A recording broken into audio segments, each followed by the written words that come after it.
We begin this morning with signs of a struggling economy and yet another test for President Biden.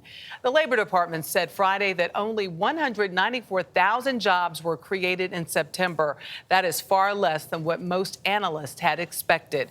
And unemployment ticked down to 4.8% nationwide, lower than expectations and the lowest since February of last year. But it's due in part to 180,000 fewer job seekers last month. Christina Ruffini is at the White House this morning. Good morning, Christina. Good morning, Michelle. As you mentioned, some of the dip in unemployment is because people stopped looking for work. Now, President Biden was quick to point out those numbers are from last month when COVID cases were higher and said that if Congress would pass those two major pieces of legislation stalled out on the Hill, it would help. Jobs up, wages up, unemployment down. That's progress. But less progress than expected. The economy added 300,000 fewer jobs last month than anticipated. President Biden tried to emphasize the positive.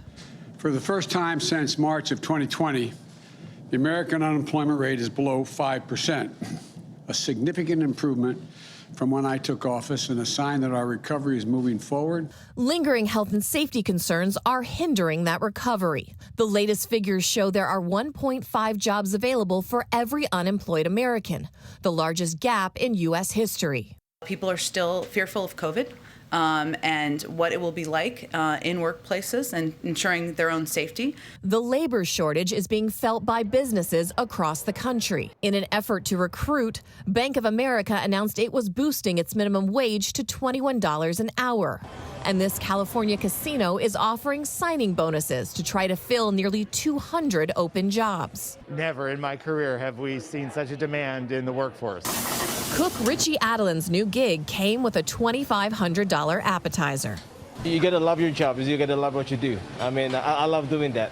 There is less love, however, between House progressives and certain Senate Democrats. I would like them to recognize that they're just two senators and 96% of Democrats in the House and the Senate and the president agree with the American people.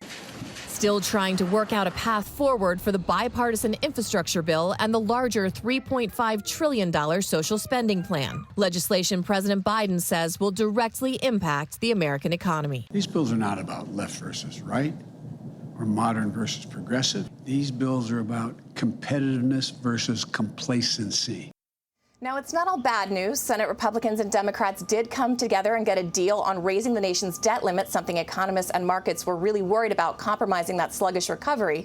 The House will convene on Tuesday to vote on the measure. Jeff? Okay, Christina, thank you very much.